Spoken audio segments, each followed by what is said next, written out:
Jacqueline's pretty sneezy. I'll try to spare y'all.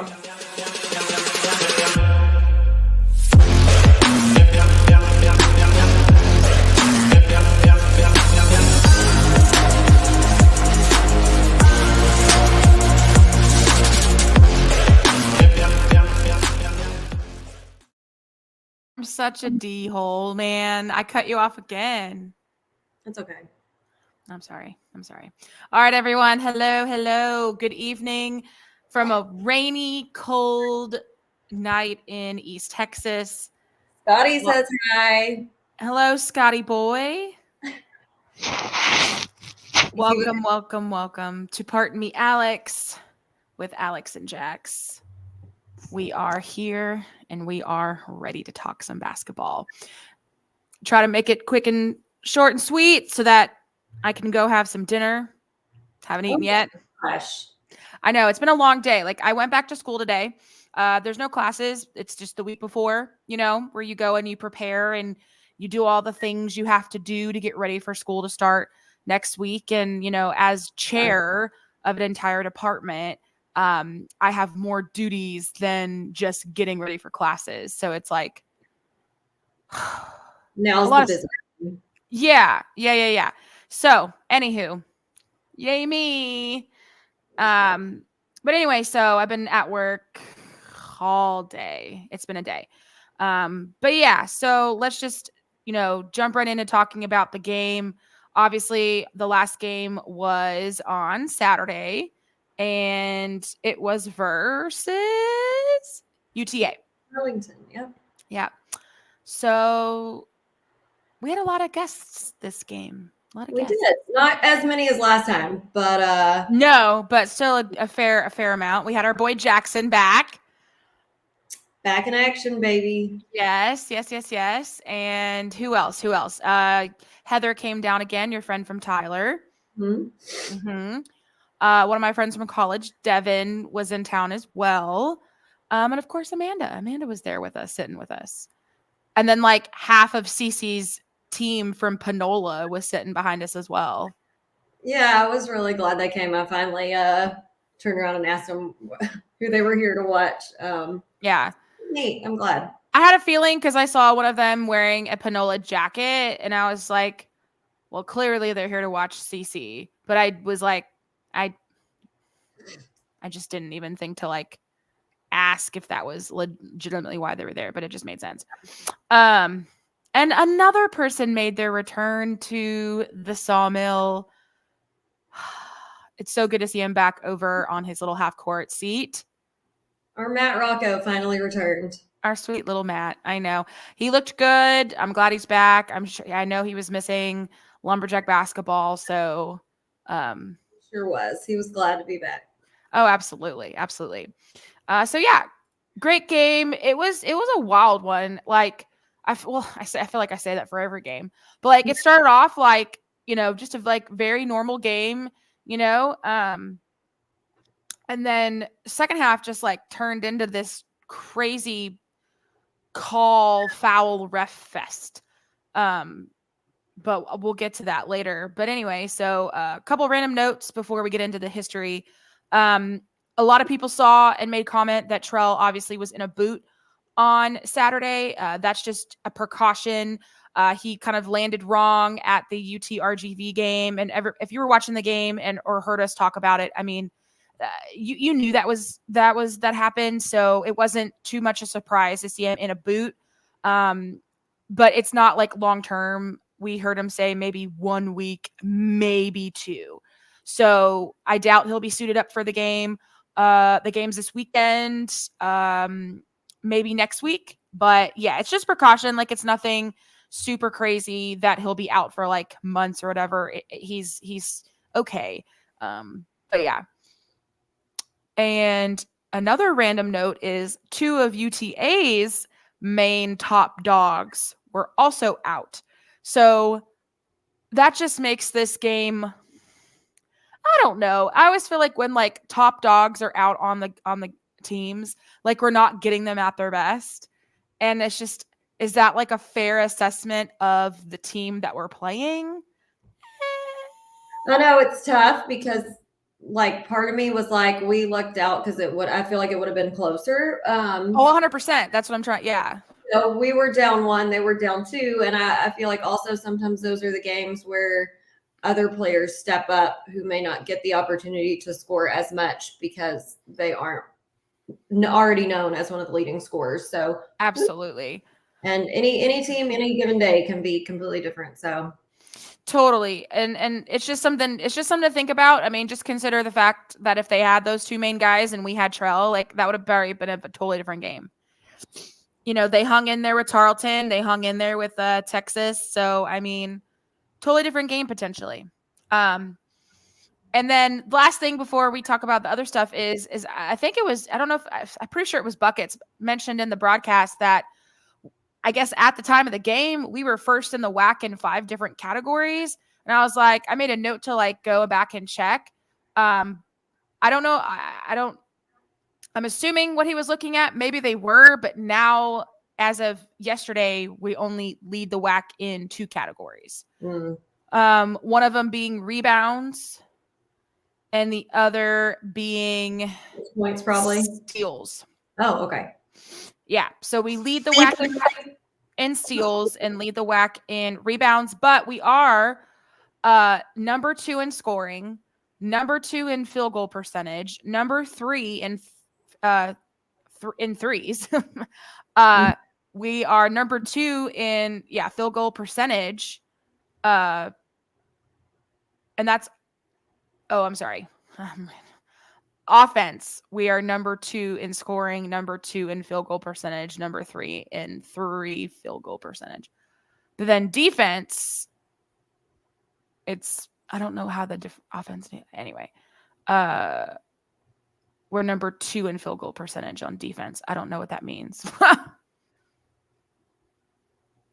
don't know. We're number 3 in rebounds, defensive rebounds. So there's that. And then we are I'm just trying to do the ones that are. What about forced turnovers? What number are we? Because well, okay. So turnover margin. It just says turnover margin. Oh. We're number 7 in turnover margin, but we're number 2 in rebound margin and number 2 in scoring margin, number 4 in assists and number 4 in So I mean, I don't know what we are in forced turnovers. They don't have that stat on here. Oh wait, maybe they do. Hold on. Fuck, I didn't scroll down far enough. Well, shit balls. Let's see. That's on me, brother. Let's see here. Dang, some kid from Tarleton's had 5 double games. Wow.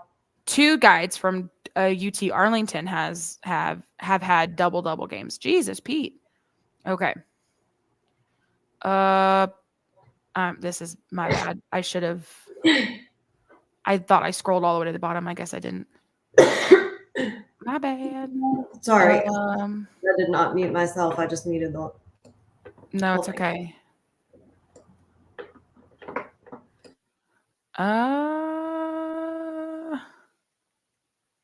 Yeah, I don't think those stats are on here because I'm literally scrolling all the way down and I don't see them.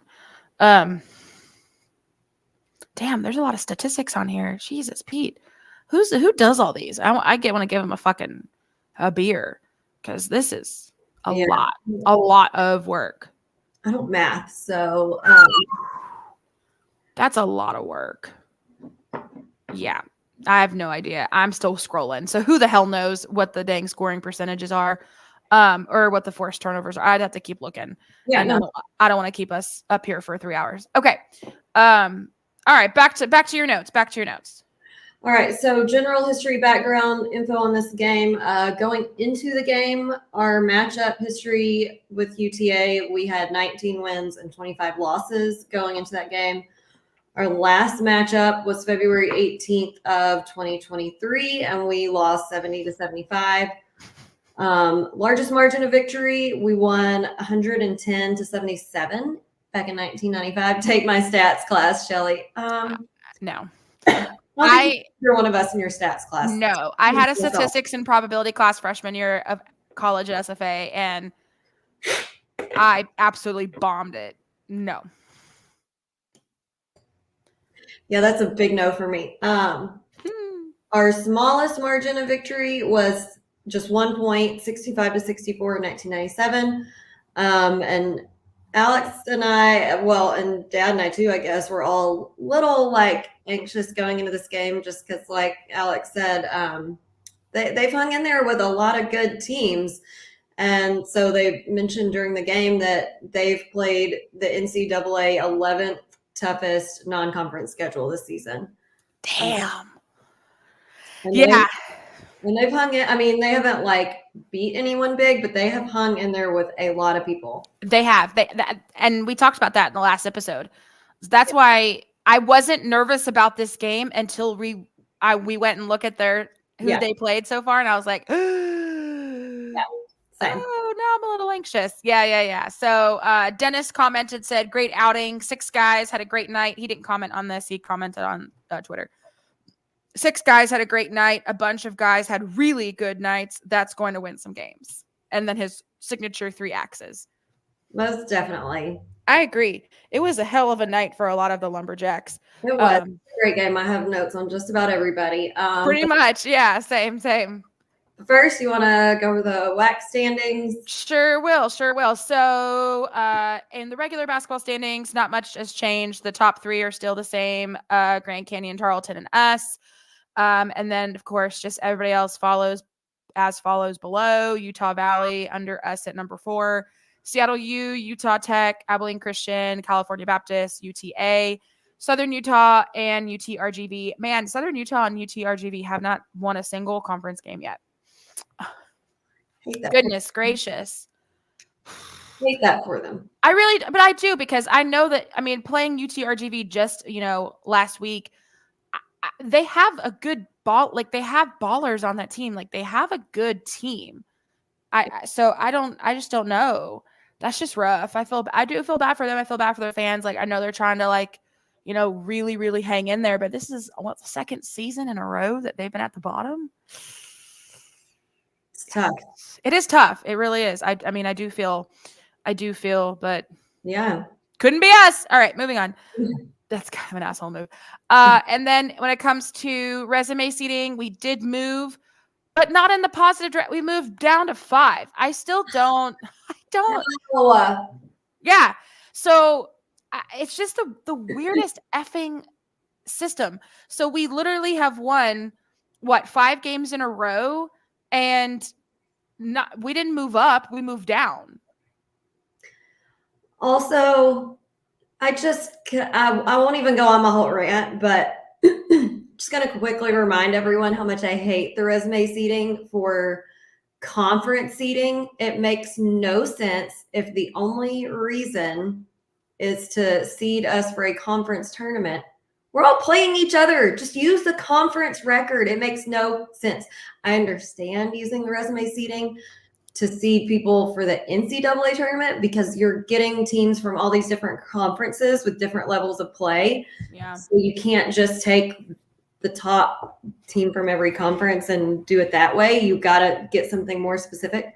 But we're all playing each other, and this is just to go to our conference tournament. So what does it matter? Why do we need this complicated system?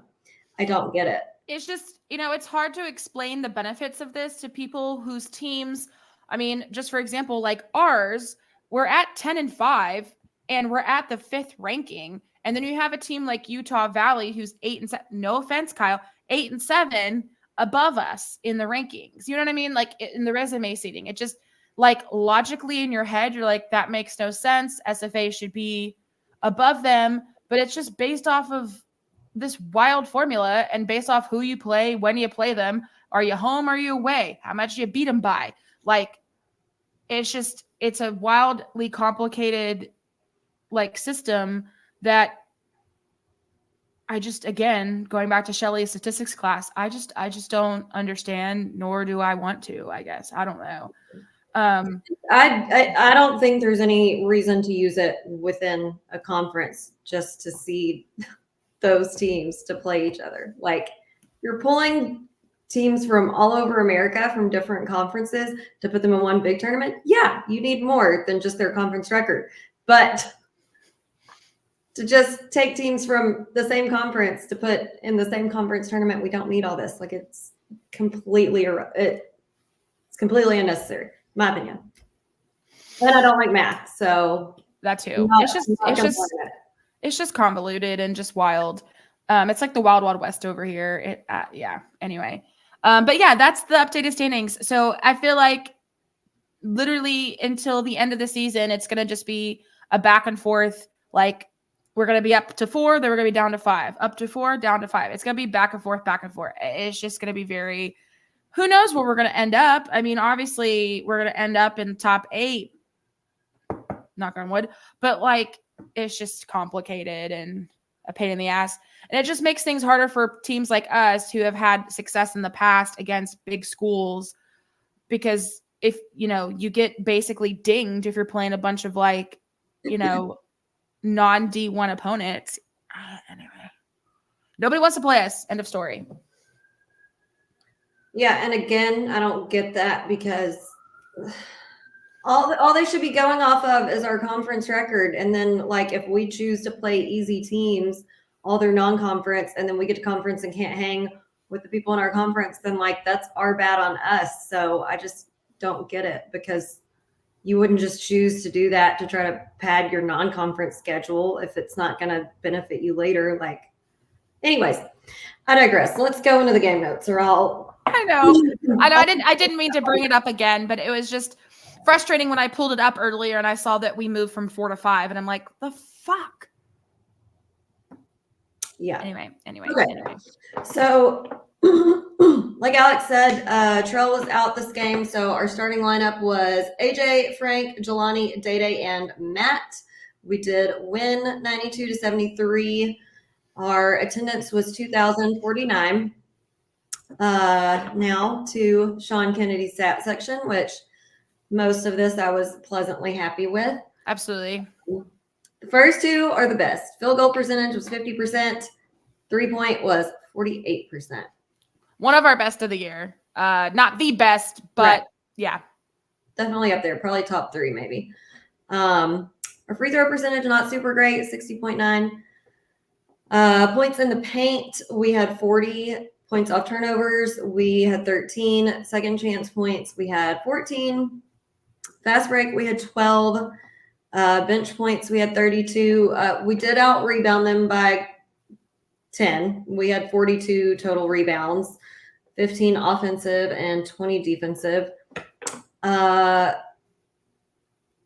normal, we had more fouls than them. We had 26 fouls, which Alex alluded to. We'll get to that. We only had 15 turnovers, which is not bad. They had 18. So we both took fairly good care of the ball. We had 10 steals and 3 blocks. So our game leaders for this one, I'm gonna list the top 4 because they were all in double digits. And our second place scoring, we had 2 tied. So Matt was our lead point with 20 points, 4 rebounds, 2 assists, 2 steals. AJ and Jalil both finished with 15 points. Jalil had 6 rebounds, 5 assists, 1 steal. AJ had 4 assists, 3 rebounds, 2 steals. And then we had Day with 12 points, 3 rebounds, 2 assists, 1 steal. Yeah. So, player of the game, Jacqueline? So, obviously I had to say Matt. I mean, he came in hot the second half. He played great the whole game, but the second half, he just really turned it on. I do also have to give like a honorable mention second place to Jalil for this game, though, because he was hustling. This was, I think, probably Jalil's best game of the season so far. Oh, other than the game where he drained like 4 threes in Cayman's, definitely his best home game for sure. Yeah. Let's just say that for sure. He had almost as many assists as he had rebounds, and he had the most most rebound. No, he didn't. CC had one more rebound than him. Almost the most rebounds on the team. Anyway, they both played great. They did. They played fantastic. And honestly, like I said, other than the game that I think it was the Drake game where Jaleel scored hit 4 threes in that entire game. This was definitely his best showing at home. And I want to see games like this out of Jaleel so much more often. So much more often. That was not the proper English, but you get it. Because I do think that he is a good player. I do think that he has great ball movement. I think he's great under the basket. He has good heads up whenever the ball's coming his way. It's just hard when you have Nana, Jaleel, Clayton, Jelani, and then Day who plays like a post. It's hard when you have that many guys to you can't have all 5 of them. Well, I mean, you probably could, but that would be a wild lineup. And I think it'll increase as the season goes on, because sure. You were saying last game, you were like, we need to get him the ball more often. But you're right, we have a massive amount of great available post players, which we haven't had in years. Yeah, exactly. Either due to just not having that many or having injuries. But also, he was out a lot last season with his foot. So I think it's just going to take a little bit of time for the guys to get, and I'm not necessarily saying they aren't confident in giving him the ball, but just get in the groove of kind of where he's looking for it and where he's moving and when to best get it to him. And so I think it just takes time.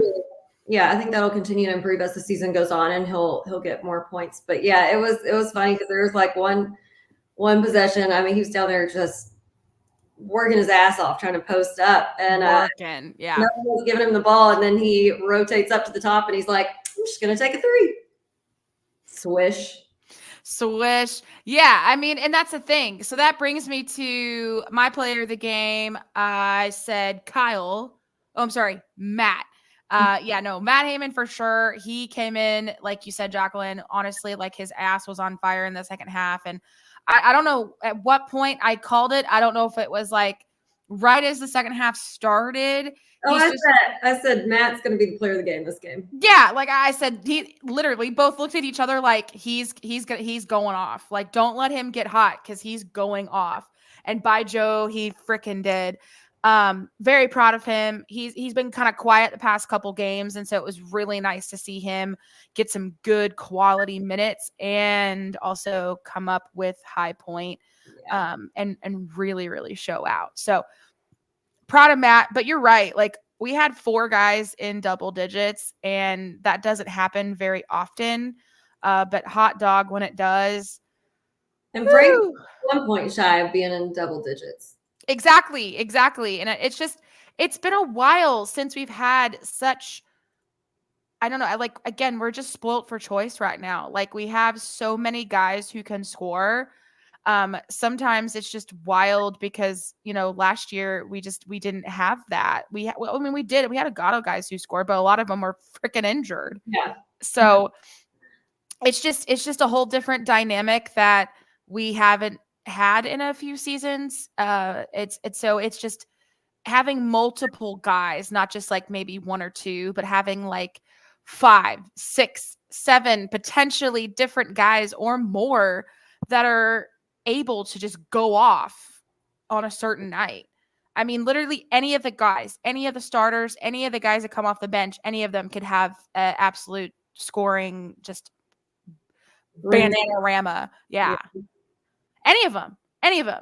And I think it's cool that, for a while there, a couple seasons, we'd have almost the same player of the game every night. It was 1 or 2 guys.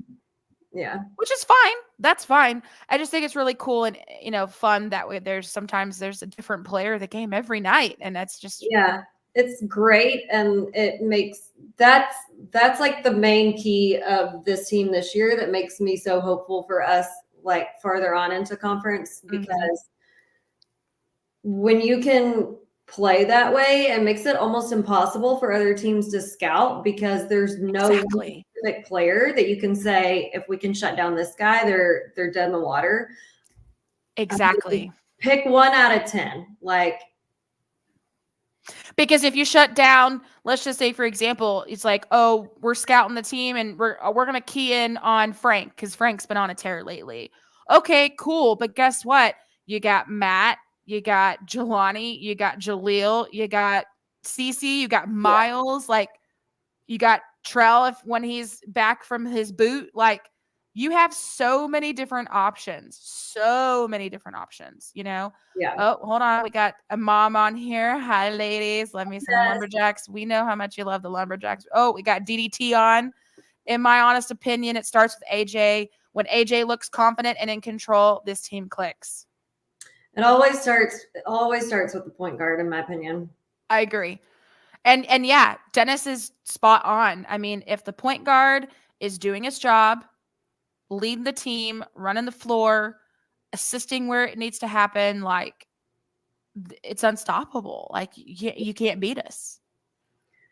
On that note, let's jump into the feats of strength. Get in there. You want to start with AJ? Well, I'm just gonna say the first like overarching thing for the whole game. This is the first game in several games where we have finally had the same energy in the first half as the second half. I was so happy to see it. We figured it out. Okay, I had so many different notes that I kind of grouped mine based on like aspect. So first, let's talk about our 3-point percentage because we really were firing it off hot behind the arc to fill in for Trell being gone.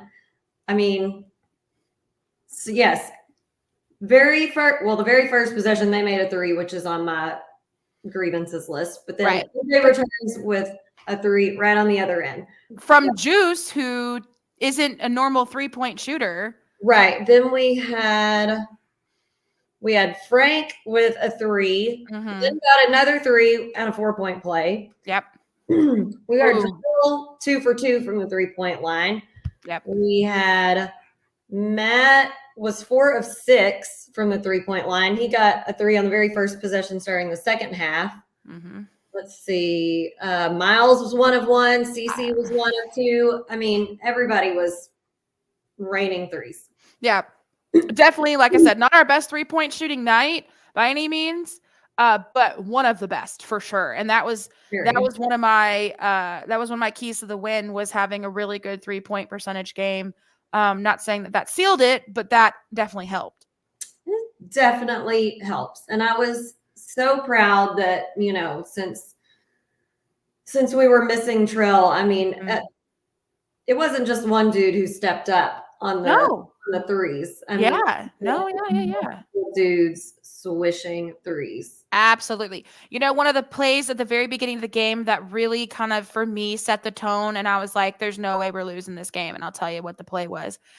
It was when, I think it was Cece who shot the ball, right? Missed it, bounced off. Miles got the rebound, tried to get the putback, missed it. Jaleel got the rebound, got the putback, got it home, good. Like that sequence of play, that was one of the, again, even I know we missed it twice, but the fact that we never gave up on that play, that to me, I was like, as soon as that happened, I was like, we're not losing this game. We're not, because that type of focus, never give up attitude, grit, determination to get that dang putback and to get that dang ball, like that was fantastic. I agree. It's like somebody was going to make it eventually. Exactly. Either somebody was going to make it and get the putback, or they were going to get fouled trying to get the rebound or put the ball up. You know what I mean? Yeah. And we were going to come away with points on that play regardless. So I love that. I really did. And as soon as I saw that play, I was like, oh yeah, we're not losing this game. I wasn't worried from then on out. Maybe, you know, even if it got close, it got within 10, didn't matter to me. I was like, we're not losing this game. No way. No way. Yeah. A lot of really good defense under the basket too. A lot of great D. Cece, per usual, rebounds on both ends. Cece's a freaking machine, dude. Steal right before halftime, almost hit it on the buzzer. And Jaleel, yeah, we'll get to Jaleel. Frank and Cece both, as usual, on defense, all over the passing lanes, defensive balls everywhere. Day had a beautiful hook shot, but that's so par for the course for Day. Like that's a Sunday drive, baby. Like that's easy street for Day. So while we're there, let's talk about points in the paint. So 40, not the highest that we've had this season, but it's really on the higher end of where we like it. We had a ton of guys playing great in the paint. Like you said, Day. I mean, he is back. He is taking it to the bucket. He cannot be stopped. Everything that he does looks just perfection. Jalil, we've already hit on him, you know, second leading scorer in the paint, making moves, rebounding, getting second chance points, not giving up. Nana did some great scoring under the bucket. It wasn't one of his highest scoring games, but he's down there working. He was getting rebounds. Nana was like a freaking machine down there too. I'm telling you right now, like, and those who have been watching Lumberjet basketball for a while, y'all know this, but like to see the change, the difference in Nana from freshman year, the progression of Nana. Holy shit. To now. Yeah. Wow. And I have to make a note of this. This is a good note for him because we were talking about the last game, how Jelani had made like 20 consecutive shots in a row or something. This was Jelani's first missed shot in 3 games. Yeah, I made that note. I was gonna say it under my grievances because I'm sad that he missed he broke his streak, but the fact that he it's amazing. Yeah. I love my mom. She goes, shout out to the big tall player. His last name starts with a B. She didn't know how to say it or pronounce it. Bo Brun, ma. Just say Jaleel or Lil. They call him Lil, Jaleel. I believe on his Instagram he has JB under his name. JB. That's good. Just love it. Initials. Easy. Yeah, I wrote Stone's first miss in a field goal in a really long time. I wrote that as well. There's just something about a good 4-point play. I feel like SFA, we just have something about 4-point plays, baby. Love it. Love it. Better at the end of a game, though. But. Hell yeah. Oh, gosh. Okay. Great steal by CC to end the half. Also, I mean, shit, and he almost got the half court shot there at the buzzer. Juice, boy, he is just the king of coast to coast. Multiple times. The king of coast to coast. Insane. Because listen, he is always zipping in the lane for rebounds and then just fast breaking it all the way to the other end of the court. We say it every game. He ends up every game with at least like 3 or 4 rebounds, and he's usually the shortest guy on the floor. Yeah, he's out rebounding sometimes some of our big guys, and it's just because he's just and he's fast and he's watching and paying attention and strategically zipping in there and grabbing it before anybody else has a chance, and then bye. Exactly. He's at the other end scoring. Exactly. And that was one of my keys to the game too. Keys to the win was not necessarily AJ. I mean, obviously AJ is always a key, but was those rebounds. Rebounding the ball like a son of a gun, that's fantastic. So yeah, Matt Heyman, obvious key to the game, key to the win. Rebounds, Jalil having his huge night. Those pips. Those pips. Points in the paint, baby. Oh, yeah. And then just having 4 dudes in double digits. I mean, again, sharing the ball, the scoring, spreading it out. You know what also I saw too? I didn't make a note of it, but it just ding, light bulb reminder. Man, our passing this game too. I don't remember there being a lot of unforced turnovers in this game. Yeah, there were only a few. I would say I only remember maybe like 3 or 4 passes that didn't. Which is good for us because we've had some games in the past where like half of our turnovers are due to crappy passes. So that was great. You know what I mean? I believe me, if there were some really egregious, I would have wrote them down, but there weren't really many. Yeah. Yeah. Agree. I think we tightened that up. I think so too. And again, it just comes with time and I love it. That's pretty much all I had there. I know we've already bragged on Matt, but yeah, he played such an amazing game. And my last one was Clayton had a deflection in the lane to get CC the steal. He had a lot of great defense in this game that didn't necessarily show up on the stat sheet. So I just want to note that. I agree. That's actually a really good note. I'm glad that you mentioned that. Because there were several that he got his hands on, but someone else ended up with the stat of the steal. But he caused me, maybe tipped it, or he was definitely in the mix a lot. Absolutely. I mean, and the kid only played for, let's see, where's he at? 14 minutes. 14 minutes. Yeah. Let's see. Okay. I had another note on Frank. Sorry, I missed. He had a beautiful mid-range jumper rolling off the screen. I love to see it. And as usual, him, Matt, and CC are just always all over the place on defense and passing lanes during the game, and I love to see it.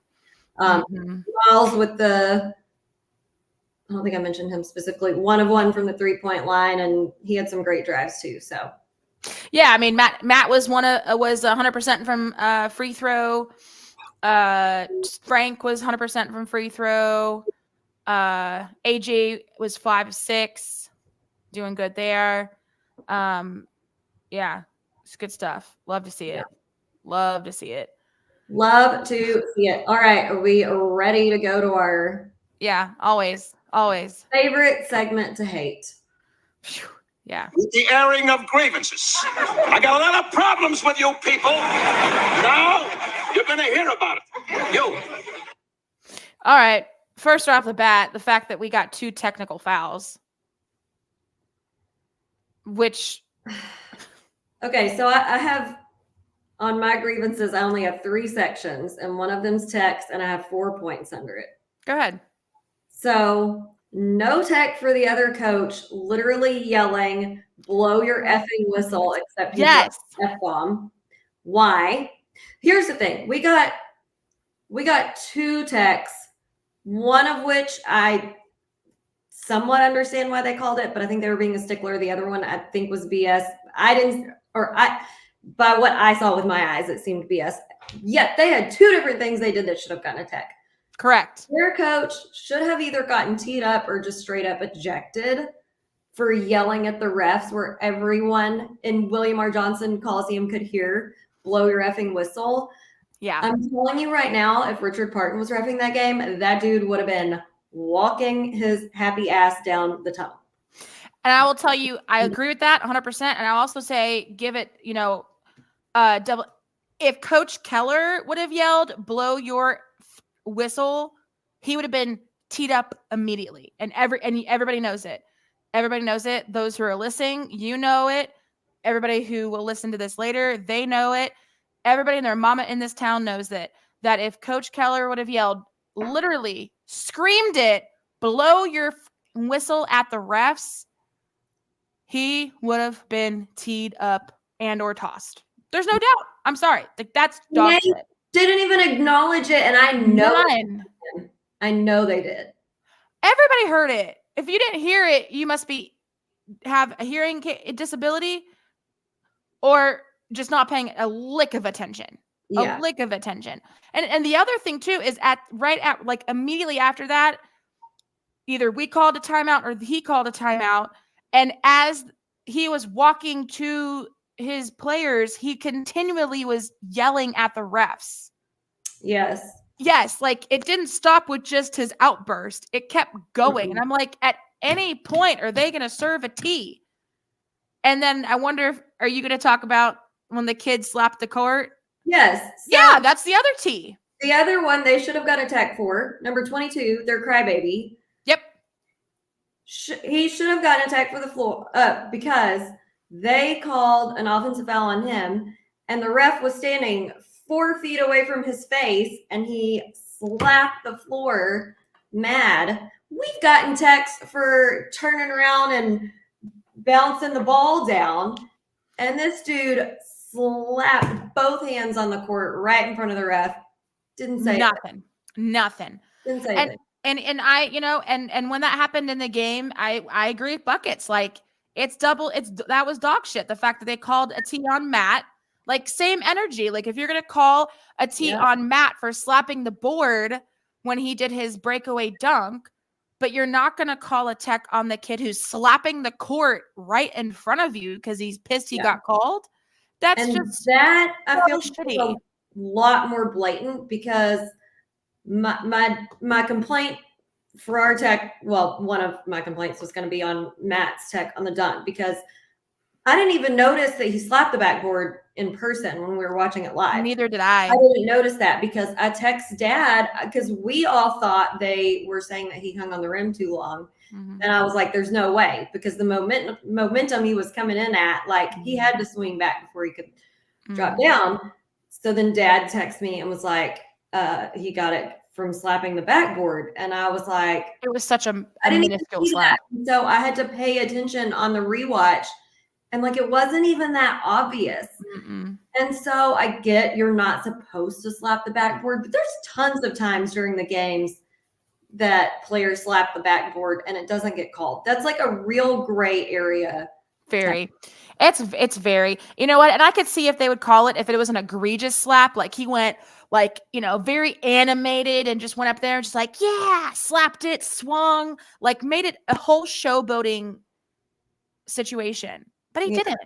I mean, this was like a little tap as he was coming down. Like, it was. Yeah, like, God bless. Like, that's so minor compared to a player slapping both hands, boom, on the court in frustration that he just got a foul. Like, come on. Yeah. And then as he was walking to the other side of the court, still yappering and yakking at the ref, and still nothing. Nada. And I'm telling you right now, if that was one of our guys, like if Trell did that, if Day did that, book them. Book them. They wouldn't have hesitated on the tee. No, it was mind-boggling. Yeah. And I, for one, having watched my dad ref, like, I hate watching refs just allow blatant disrespect straight to their face and not call a single thing, because it makes them look weak AF. That's so true. I even wrote there were lots of weak ass fouls in the second half. It literally was like a normal game in the first half. There were fouls here and there, but like they were legit, like good fouls, like call the fouls. It was, Second half, clown show. It was like two different freaking refereeing squads. One in the first half, one in the second half. What'd they do at halftime? It was completely inconsistent, because here's the thing: the first half, they were really letting them play. They were very aggressively. Then all of a sudden, they want to start calling these little ticky-tack fouls on every little thing, and it's like everything. That's one of my main grievances with refs, is if you're completely inconsistent, because then the players don't know what the level of expectation is, because different calls can be so subjective from one ref to the next and from one game to the next. But if within the same game you call things one way the first half, then you've set an expectation of what's going to be allowed without them blowing a whistle. And then you go to the second half and you're whistled for the tiniest things. And then it's difficult to know what's an acceptable level of play, and like them not even giving a warning for blatant disrespect from the other team's coach and from number 22. Like, it's just so frustrating to me, because as a ref, their first mission is to keep the game safe. 100%. And if you're not even gaining a level of respect to where you're going to let them treat you like that in front of everyone and not say anything, they don't have any respect. So you're about to lose control of this game. and like somebody's going to get hurt because they don't have any respect for you because the coach just yelled an F-bomb right at you. You didn't even say anything. Yeah. Another player slaps the court in front of you and then talks shit to you all the way to the bench. You don't say anything. So they have zero respect. They're not going to listen to anything you say. It's just wild. Wild. And yeah, no, but you're right. My last tech grievance is I still don't understand what Jelani got the tech for. Yeah. Because if there's any dude on our team who's going to sit there and talk shit during a game, it's not Jelani. It's the last one. Last one. But the thing is like nobody even saw anything. And literally both players on our team and on UTA's team both said, but we didn't say anything. Like nothing happened. Like it'd be different if like one guy was like, I didn't do anything. And then the other guy's like, they both were saying we didn't do, like there was nothing said. But I think that dude was saying nothing was said. So for anyone who didn't watch the game, they called a double tech on Jelani and a dude on their team when they were lined up for free throws. I think the other dude was saying that he didn't say anything because he'd been saying shit the whole game and he just didn't want to look guilty. But fair. I do not see Jelani saying anything. Like, I really don't. I don't know. You never know. Jelani could have a little bit of sass in him. I've seen it. He's sassy too, but like I think Jelani's just so happy-go-lucky. Like I think it really takes a lot to push him over the edge. And like I don't think those dudes were getting under his skin at all. I doubt they were getting under skin. And who knows? Who knows? I just think it was a weak tech at the end of the game. It was just weak. Totally. It was just weak. Like it could have been something that they were being maybe chippy or whatever throughout the whole game and talking back and forth. But like again, you go the whole game. Yeah. Whole first half, letting everybody be chippy, letting everybody be aggressive. And then all of a sudden, literally, it's like they went back into their referee locker room and like changed shirts with somebody else. And a whole different referee trio comes out in the second half. It's like, what the who the fuck are these guys? They went in at halftime and had a pep talk and just changed the whole game plan. They're like, you know what, guys? We've been a little too lenient. We're gonna go out there in this second half and just call everything. And while we're at it, let's just give random texts for no real reason. But when they curse us, we're not gonna do anything. Yeah. But if anybody yells at us, specifically if UTA coach yells at us and curses at us, we're not gonna call it. But if Kyle does it, T. I was just mind-boggled. It was mind-boggling. So getting off the, we'll talk about damn refs all the time. One thing that was driving me nuts, man, gotta convert those free throws. I mean, they're free, baby. They're free, baby. Also, a couple of our, man, just for some reason, I don't know if it was the first half or just, it wasn't the whole game, but there was just a few sequences where we just had like an open basket type like shot and just the layup just didn't go in. Couldn't get the putback, couldn't get the offensive rebound, just couldn't go in. And it wasn't a lot, it wasn't a ton, but just a few times it happened on just almost like a straight breakaway or just almost open basket, no defending. I was like, what the shit? I feel like we had a few that did the little roll. Yeah, exactly. All the way around and then just bloop. Exactly. Yeah, that was irritating. I was like, man. So not the biggest grievance in the world, not like the text, but I saw that a couple times and I was like, dang it, man. Bullshit.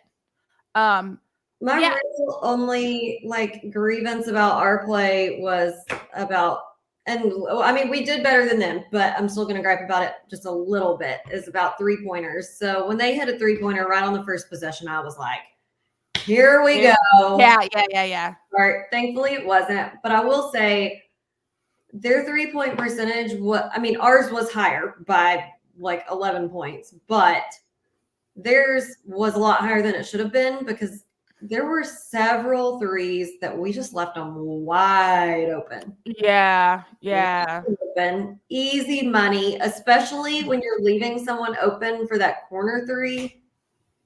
That's money all day long if you leave it wide open. And then there was that one. Everybody was hitting from that freaking corner by the bench, man. When we were after halftime we switched. But the one that made me laugh when I rewatched, because I had forgotten that it was that play, but I was literally sitting there thinking to myself, when is going to be the possession where that dude banks that 3 in? And then right then the possession started to happen, and it was Day-Day's man. And I think that was, I can't remember who it was, but I think that was the only 3 he made of the whole game. So he was like dribbling out there, and Day-Day was like not going to go out and guard him up that high because we didn't think he was going to shoot it. And I literally said out loud, "Oh, you ain't going to shoot it from out there. Go ahead." And then he shoots, and I'm like, freaking does. Dude, bank the 3. Yeah.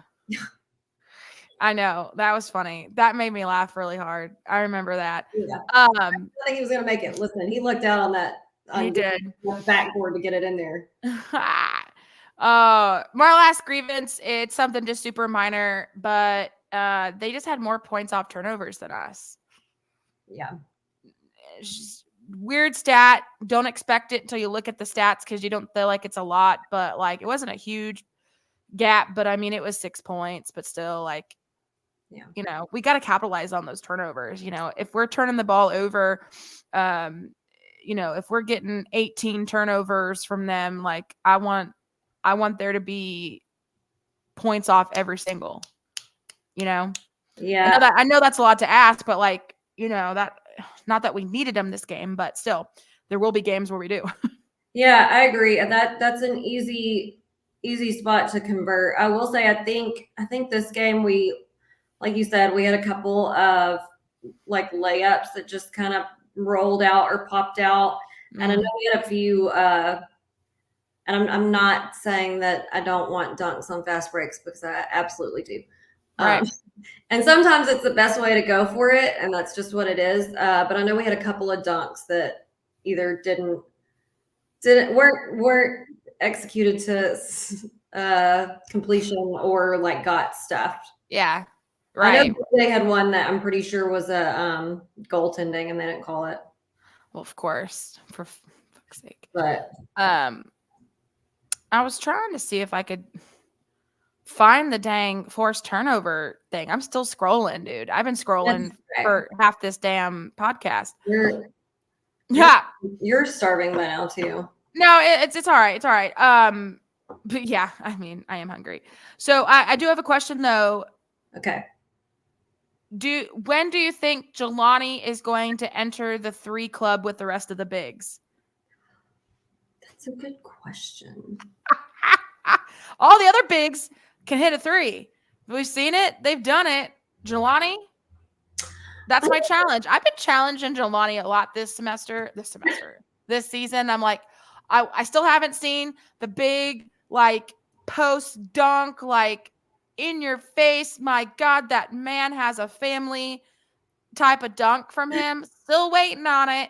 And I'm also waiting for him to join the rest of the bigs and just hit a random 3 out of nowhere. So, Jelani, I sort of got if he does it at an away game and I'm not there, I'm gonna be pissed. Yeah, I'm definitely gonna be mad. We're gonna have a grievance to air if that happens. Yeah, I guess I asked his girlfriend too. I was just like, when's our boy gonna enter the 3 club with the rest of the bigs? She goes, "That's a good question." She was laughing. So I was like, "Can he hit a 3? I mean, is that something he practices at all?" You know, I just thought it'd be funny.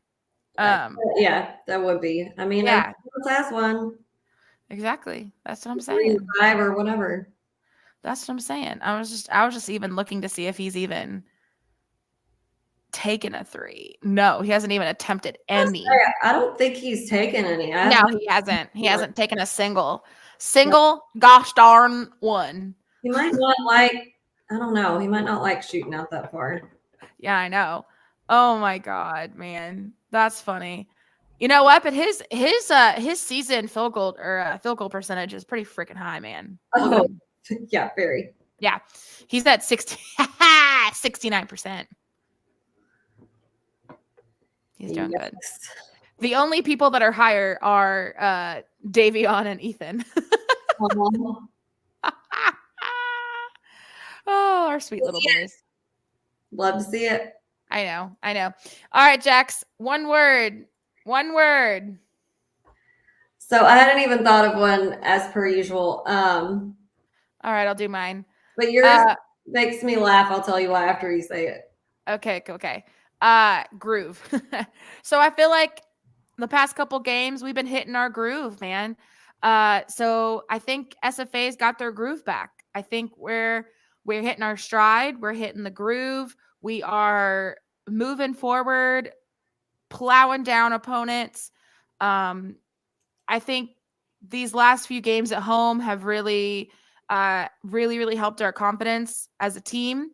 And I hope that we carry that over into the away games this weekend. Me too. That's a great one. But as soon as I saw it, I thought of Rappaport because he always says, of course, back in the New York groove.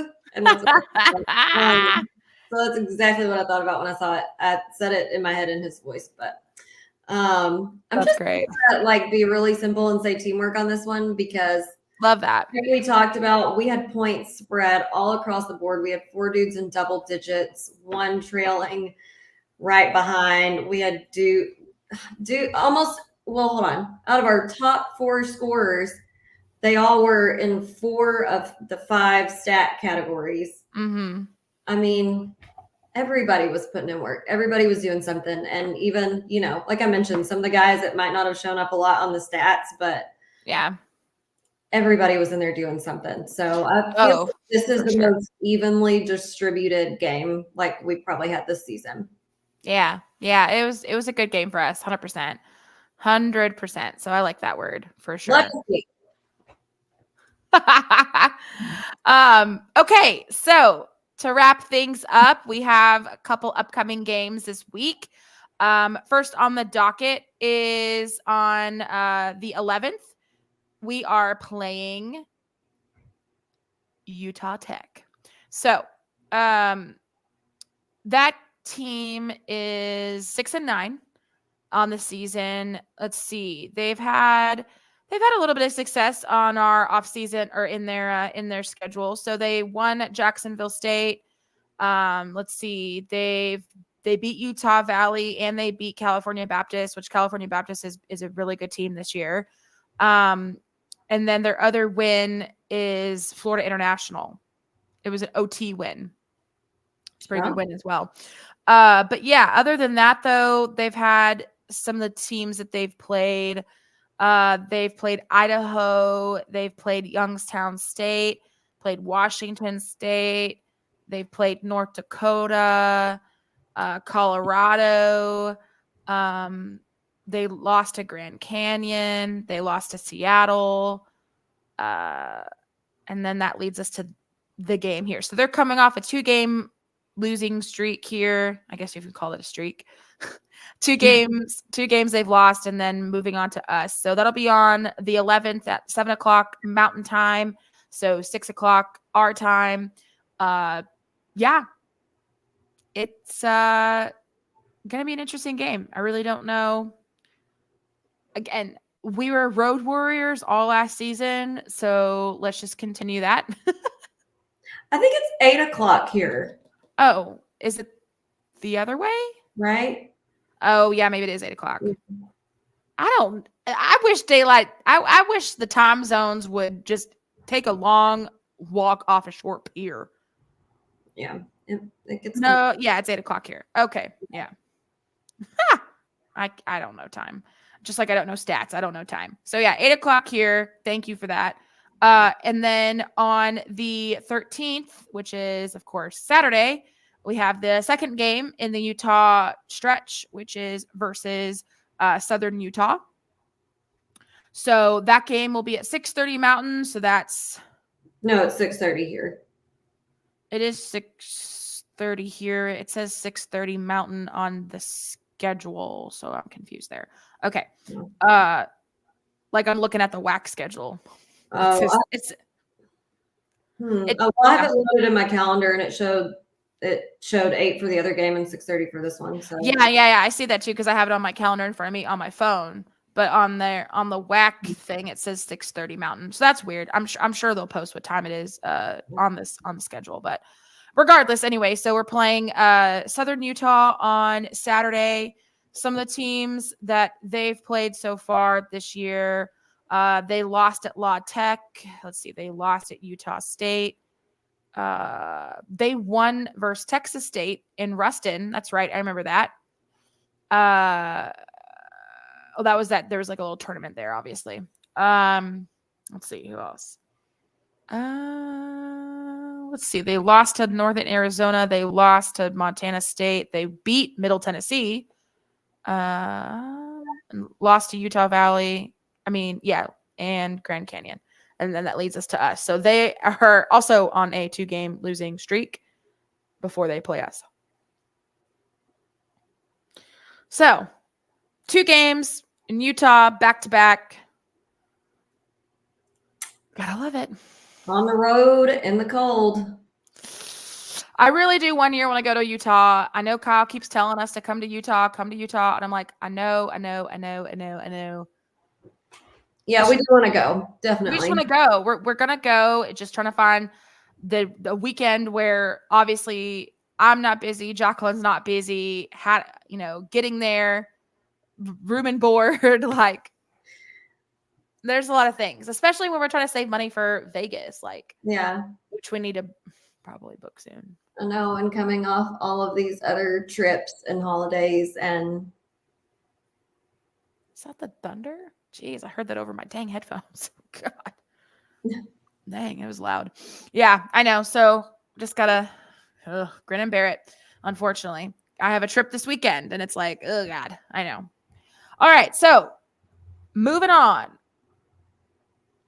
Daryl, I did a Utah trip to St. George a couple weeks ago. Easy peasy, easy squeezy, lemon peasy. You did that backwards. Okay. Yeah. I mean, I'm sure it's easy. It's just, we need monies for all of these trips, Daryl. That's the problem. Yeah. I mean, it's easy to do. It's just not easy to pay for. And unless I'm going to start selling feet pics online. You should. Only got a limited budget to go on here. Yeah, absolutely. Oh, man. All right. So wrapping things up. Don't forget to follow us on social media. Follow all of our at home and away games when we can. Also, don't forget to go on to our store and shop. Grab you some merch. If you order now, it'll definitely be here before. I don't know if it'll be here before our next home game. Maybe if you order it by today, it'll be here before the next home game. But you got plenty of options on there. You got shirts, you got sweaters, you got jackets, you got hats, you got all the things and all the designs. So go on there, check it out. Help us get some money for our budget for traveling, because that's what that money is for. Because we broke. Anywho. Oh my God. All right. So it's after 10 o'clock. I need to eat some dinner. You do. I do. Before I start eating my own stomach. Anyway, I hope you have a warm night. The rest of the week, the forecast for the rest of the week here in East Texas is looking cold AF.